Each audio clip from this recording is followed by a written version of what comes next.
What's up, everybody? Welcome to ITG Daily, the show that brings you the hottest in gaming news. I'm Drew Bosley. You can find me on Twitter at ArtisticGamer28. That's the one, the only Scott Savage. You can find him on Twitter at Savage. Scott, happy Thursday, buddy. We're almost there. It's almost the weekend. Now, I know it looks a little different in here, but I think one of my neighbors set up a mirror or something. It's so bright. Dude, we're recording today a little bit earlier than usual, and it seems to be a little brighter on Scott's end, but I think we're okay. I think it looks good. Dude, before we get going, we're almost there. We are now days away from Covenant House Toronto's main mission charity stream. So let's hear a word from them. It's the ultimate Easter egg, a streaming campaign like no other, a mission with the goal to change lives in real life. I challenge you to join me on the main mission, a charity stream campaign to raise funds for Covenant House.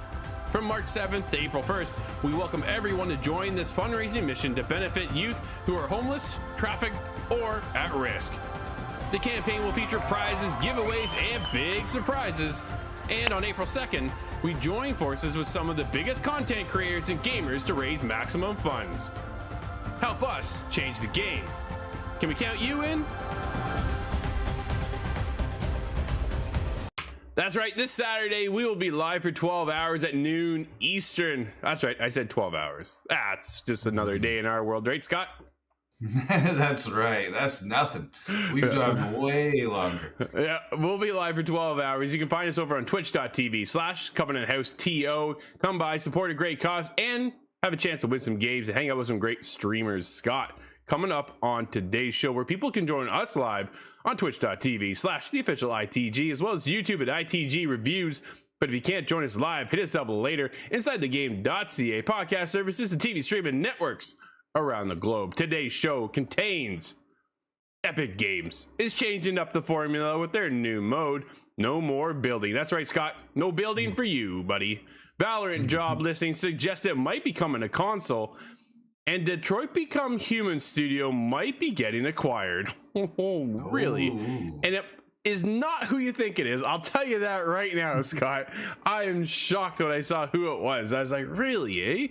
But let's get into this. Is the comeback of Sega? Sega. I can hope. Fingers crossed. You never know. But actually, I do know because I saw the doc. But let's get going. It's Fortnite. Epic Games announced Zero Build, a no build mode for the Battle Royale. This comes from Wesley LeBlanc over at Game Informer. Epic Games unveiled Chapter 3, Season 2 of its popular free-to-play Battle Royale, Fortnite, by removing all building from the game. Many predicted this was a temporary change meant to allow players to get used to the new mechanics like sprinting, mantling, and more. Now, 9 days later, Epic Games has unveiled Fortnite Zero Build, a permanent mode where there is no building. This mode will sit alongside the return to normal building Battle Royale mode in Fortnite, giving players the option to choose between two before jumping onto the island. Scott, no building, dude. Do you see this one coming?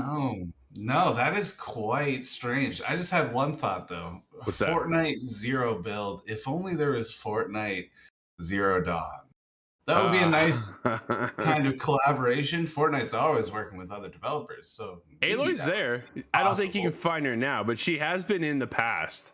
I know. Oh, then again, Kratos, Master Chief. It's almost like a Smash Bros. Arena in there. I have Kratos. I think I have the Chief, but I think I would rather go for Kratos, to be fair. But I'm thinking of Fortnite build like with no building at all, and I think that's actually kind of a nice change of pace. There's a whole lot that happens to you in the span of 1 millisecond when you're trying to fight with, especially the youth of today. Yep. Oh man, they just build a kilometer into the sky in no time at all, and it's fun for a certain aspect. But I'm more of a grounded shooter.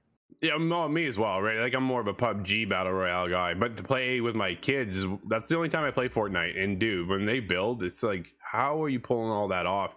And they're maneuvering. Next thing you know, they're editing their build so they can go through this little square. And man, it's fast. It is fast paced when it gets to the building. So removing that now, Scott, gets into a different situation and splits their player base. Obviously, Fortnite being one of the biggest games around, I think still kind of holds to that right now. How much longer? I don't really know. I don't think anybody predicted it would last this long, but here it is. It's still here, introducing new modes. You know, honestly, Fortnite has been an industry game changer. We talked about how it did crossplay. You and I were talking about this yesterday. It's crossplay situation that, you know, you touched on, that Rocket League tried to get in there, but they weren't quite big enough. And yet Fortnite steps in and says, hey, yo, Sony, you got to come to the table and play nice, because we are everywhere and we want everybody to play with each other, right? I remember at one point, now it's no longer on iOS, but it was this household here. We had one on PlayStation, one on PC, one on Xbox, and one on iOS playing. All in the same game, dude. That is unheard of, right? That's the biggest thing. That's a bunch of different things working together that's only happened in the Lord of the Rings. Well, right. So it took Fortnite to push it to that mantra now, where we're moving forward with crossplay. One of my favorite games right now, Hood Outlaws and Legends, is getting cross invite, which is a big step forward for that game. But it allows me to pull my brother in who's over on PlayStation, because I'm on Xbox, right? Before, dude, it was either you bought that console or you played on that console, and that was it. Fortnite now switches it up, and switches it up all the time, because now they're switching out the map, right? They changed the mentality of how all these games are functioning now by going, we don't need to introduce a whole new map. We'll just introduce a couple changes here or there. And that's what they do. And now they're changing up the formula once again. This becomes a permanent thing. I haven't been back in so long. I liked it when it was Moisty Mire. That was where I dropped in all the time. I was the knight of the mire. That was a lot of fun, but that was so long ago. And I just remembered, do you recall when everybody was wondering about crossplay, but nobody was certain if it was happening until you saw players with a space in their name, and people on PlayStation put that together. Hey, wait a minute. We don't have spaces in our name. It was funny how it all came together. And now if a game comes out, it's almost expected to be cross-plat. Absolutely, right? You kind of look for that on day one to be able to play with your friends no matter what platform they're on. I think that's the biggest game industry shift we've seen in the last few years. I think it's one of the best ones too, because all of us have our favorite console, right? Whether you like the PlayStation controller or you prefer the Xbox controller, you have the preference, right? I know Nate is a big Xbox guy. Dude, I don't care where I play. I love both consoles. I'm a big PlayStation guy. I grew up on PlayStation. Now I'm a big Xbox guy as well now, because A, the show, but B, all you guys play on Xbox. So to hang out with you guys and stuff, like my buddy Kyle, dude, every night it's an Xbox thing, right? But then when my brother comes in and he's on PlayStation, I've had to purchase certain games over there, so I know that we're gonna play there.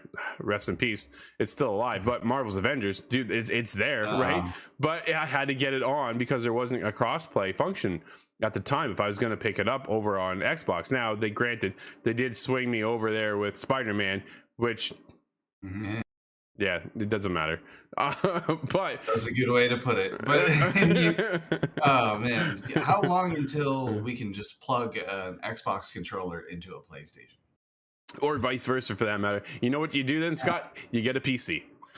Okay. Well, I did build my own PC maybe a decade ago, and I used only a 360 controller. Actually, I think I was saying that to Austin last time he was on. That's funny. Yeah, absolutely. Yeah, that's hilarious. But Scott, let's move into what could be suggested from a job listing. Valorant could be coming to PS4 and PS5 soon, suggest by new data mining job listings from Michael Hardens over at PSU. Riot Games could be bringing Valorant to PlayStation 4 and PS5 soon rather than later, according to strings unearthed by a data miner, as well as a new job listing posted by the developer itself. The studio's Belleville studio is on the hunt for a senior game designer, specifically for getting Valorant up and running on consoles. Meanwhile, leakers Shina and Valor Leaks noted that the strings connection to PSN has been lost and connection to Xbox Live have been lost. Were added to the game's files back-end purposes pointed to internal testing. Scott, Riot Games revealed in June 2020 that it is prototyping Valorant for consoles, although at the time noted that they believe that, quote, there's a way to experience this game that we're not entirely sure translate completely to console play, end quote. Yeah, that's my issue. Yeah, absolutely. Dude, that's a big thing, right? This is a heavy CSGO spin of a game, which is mouse and keyboard, man. Mouse and keyboard through and through. But you bring it over to the world of console, Scott, you open up opportunities. Yeah, I have no doubt that a lot of players will get in on it and get skilled. And as long as they keep the two separate.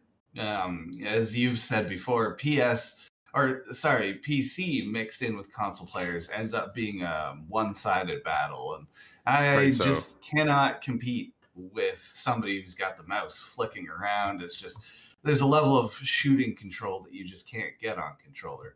As much as I would have argued that as a kid, but to see it come onto console is going to be really cool because it'll open up a whole new wave of interest in the game. I'm not sure if Valorant has numbers that are really dropping. I would suspect no. Think so? I think it's about solid, but this will just bring it to a whole bunch of people that would otherwise just ignore it. Well, it brings up opportunity, like you say, right? Because now you're introducing a whole other audience. It's free to play, so there's that side to take with it as well. It gives the opportunity for anybody to jump into that game. If you have a PC that can run it, you're well able to do that, and it has a wide range of specs, so they didn't limit. You have to have the top end PC in order to run our game. Riot did a really good job making sure that everybody with a PC could practically get in on this game. Now, I just prefer a controller over a mouse and keyboard. Dude, I can't flick like these other kids can. They are super fast. And we do it. We see it in Siege, right, with our game. And we're playing on console, but they're tapping in. So there is that ability, too. We'll see console players still tap in the mouse and keyboard and come wreck us over there. But it does bring in the opportunity then for us to get involved, because I'm not playing this game right now, and I probably won't until it comes to console, when I'll check it out and see if I can hold my own at least for a little bit, right? Yeah, I think it's going to be a little rough at first, but I think we can fit together onto a team. The way the team abilities work, that could work out really well. Yeah. Man, I'm thinking I might have to plug in my mouse and keyboard to the console and just do it that way. What a time to be alive. We could do that. Well, just that. Yeah, you can. But then I don't stand a chance, because we see it, like I said, we see it in Siege every now and then, right? I'm like, whoa, that guy is moving real fast. There's no way that is a controller. You can't just spin on a dime like that. Predator Hunting Grounds. That was brutal, man. The game's over in 30 seconds. Dude, that's a good game. And now I'm excited because Ilphonic is working on Ghostbusters, and they're bringing that same formula over, right? So I'm really curious to see how that's going to play. I think we're in for a whole other different kind of game. They've gone from, quote me if I'm wrong, but I'm pretty sure it was Friday the 13th. Then they went over to Predator, which was a great time. Man, I had a ton of fun. If you can get your crew, right? The biggest thing for Predator is to have your crew with you and roll out as 5 and then go. But now we're getting into Ghostbusters, and it's a cartoony feel, and I think it's going to be a blast to play. Rest in peace to Evolve. Scott, let's move on to Friday the 13th for that matter. I really like that game. Hours and hours. Dude, sources say that NetEase to acquire 100% of Quantic Dream. NetEase, dude, not PlayStation, right? So they had, let's get into this article and then we'll break it down a little bit. Quantic Dream has been looking to be fully acquired since its 3-game Sony deal expired. This comes from Tom Anderson. NetEase, the Chinese internet technology company, will reportedly acquire 100% of Quantic Dream, with an announcement likely to come this summer, sources suggest. The company purchased a minority stake of Quantic Dream in 2019 to support Quantic Dream's vision of becoming a global multi-franchise entertainment company and to develop advanced technologies and games for the future. It was reported in a press release, but now, it seems like NetEase will be acquiring 100% of the company. The deal has apparently been in talks for months, but it's unclear whether or not the deal has been 100% finalized.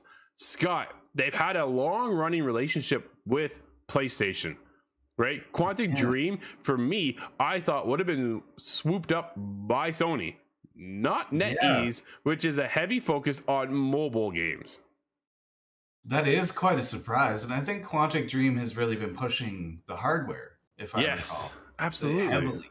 So to see them, not get picked up by a console, it would have been a really no-brainer deal for Sony to have picked them up and just put them on, whatever the newest architecture is, the PS5 Pro that I'm sure is around the corner. Talks about it, yep. Yeah. Oh, I know that. That's likely on somebody's desk right now. But, probably. I want to see what Quantic Dream puts out next. What was their latest release? Was that Detroit? It was Detroit Become Human. So it's unclear as to why acquisition talks began, but sources have suggested that Quantic Dream has been looking to be fully acquired since its 3-game deal with Sony following the release of Detroit Become Human in 2018. Quantic Dream has approached several different companies over the years, pitching Project Karma, a space exploration game, as its next flagship title. In fact, Project Karma would eventually become Star Wars Eclipse. Oh, okay. Dude, which we've heard right through other rumblings and other findings that Quantic Dream has had a difficult time bringing in people to work with the company. It has been, from what we've heard in reports, that it's been a little bit of a toxic environment. So it makes it hard for people who want to go work there, right? Why put yourself in that environment? Hopefully they're able to fix that, but I heard it comes right from the top. So if you kick it to the top, oh man, that could be a problem. However, yeah, it's a little bit more difficult to purge, but exactly. Well, I think 'tis the season, really. Well, there is that as well, right, Scott? The biggest thing, though, dude, is Quantic Dream puts out some of the most incredible experiences you'll ever play when it comes to decision making, because every decision, every reply, everything has a consequence, right? There's a weight behind the experience, and like that what gets me real hyped for Star Wars Eclipse, which we'll see in 2029. I hope, I wish they could have been put in the same room as BioWare and Obsidian and just make the best RPG there ever was, and just stop making games after that, because that would be such a combination, an all-star pack. No, for sure, dude. It'd be super cool, I think, to be able to do this, right? I think that's the biggest thing. I'm wondering what they're gonna do now with this kind of a deal with NetEase. What does NetEase bring to the table? And 100% of ownership seems like more than what's necessary. I think what NetEase brings to the table is financial backing, right? It gives them the ability to then not worry about getting funding every time they want to launch a new game. They have it there in their back pocket, with the NetEase having acquired 100% of the studio, and allows the team over there just to build the game that they want, right? We all know the quality of game we get out of Quantic Dream, but it's just a matter of getting it funded to get to that project. And that's why they partnered with Sony over the years, because Sony helps fund that project, right? Because you can only get Heavy Rain on PlayStation. You can only get, what's the other one they had? Oh man, you played as a woman with an entity. I can't remember what the heck that game is called. Crap, I'm going blank on it. And then you got Detroit Become Human, but they were all PlayStation games, right? That was the thing. So they all had the backing of Sony to come in and help them fund their game. Now they go with NetEase. Dude, we know how big mobile is, right? Mobile makes an absolute killing. NetEase has made some banger games lately too that have really hit the technology level within the mobile industry. And it looks like you're playing a incredible game on my iPad or on your phone or whatever situation you are in for mobile. Something I'm getting used to. I'm not used to seeing that. Really stepped it up, man. Like, that's the biggest thing, right? You get that almost like that console experience on the go.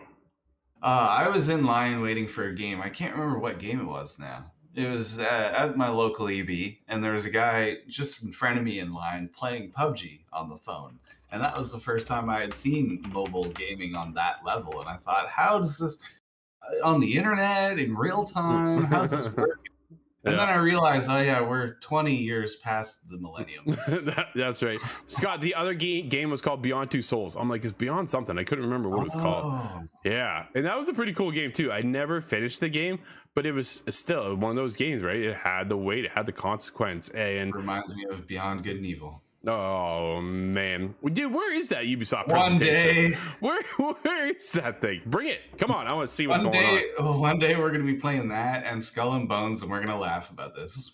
Yeah, absolutely. It's been a long time we've been talking about it, but we'll see what happens. We do have a showcase on the horizon, though, Scott, in the world of Meta. Dude, I hate that name. I just metaverse. Can't stay. I get it. I just don't like it. I still like the Oculus. But either way, save the date for the second annual Meta Quest Gaming Showcase coming up on April 20th. New year, new name. Mark your calendars, because Meta Quest Gaming Showcase, formerly known as the Oculus Gaming Showcase, returns to Facebook, YouTube, Twitch, and Oculus TV at 10 a.m. PT on April 20th. Now that puts us, I believe, Scott, at 1 p.m. Eastern, where we will be live streaming the event. So make sure you swing by. We are big fans of VR here. We love the technology. Corey and I right now are working on Townsman VR. So it's a city builder, and well, that sounds like it's more like a village builder, but it's super cool. So I've been following it for a while. We just got our codes the other day, and we're ready to rock and roll with it. But this is our second annual celebration of content from across the Quest. See, they put Quest right there, man. Oh man, I tell you, portfolio of games. Somebody in that company has to figure it out. Right, pick one side or the other. What are you doing? You can expect new game announcements, gameplay first looks, updates on games coming in the next year, and a whole lot of surprises. We can't wait to celebrate the latest in VR gaming with all of you. So tune in 10 a.m. Eastern, or sorry, 10 a.m. PT, 1 p.m. Eastern on April 20th. That's what I said. Facebook, YouTube, Twitch. You can find us on YouTube, Twitch, and Facebook as well. So come join us and hang out with us. How long they're going to run that presentation though for? That's what I'm curious. It being that it's Meta, Facebook, Oculus, it could go really big, really long. Yeah, absolutely. I think though it's a heavy focus on gaming. I think we're going to be past the 20 mark because we don't know what's coming down the line. I think we're in somewhere around 40 minutes, if I'm guessing. Okay. That's my prediction. But that'll be a good size. Dude, I wonder if they got more Star Wars in line for us, right? Because we've seen Vader, we've seen a lot of Star Wars coming out of the Quest and stuff like that. So I'm predicting maybe another Star Wars announcement. If they want to pack a half hour of that into the presentation, I'll be happy about it. Absolutely. Oh man, some of those are so good too, right? But dude, let's move into what Bungie is up to. Bungie issues lawsuit over DMCA YouTube strikes. Comes from Jeffrey Russo over GamesIndustry.biz. This past Friday, Bungie filed a lawsuit against anonymous senders of recent fraudulent DMCA strikes.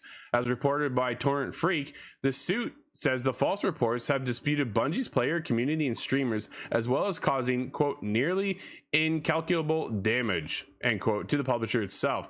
Last week, Destiny, the maker, reported that it was aware of a number of copyright takedowns happening on YouTube videos of its title from content creators and those from its own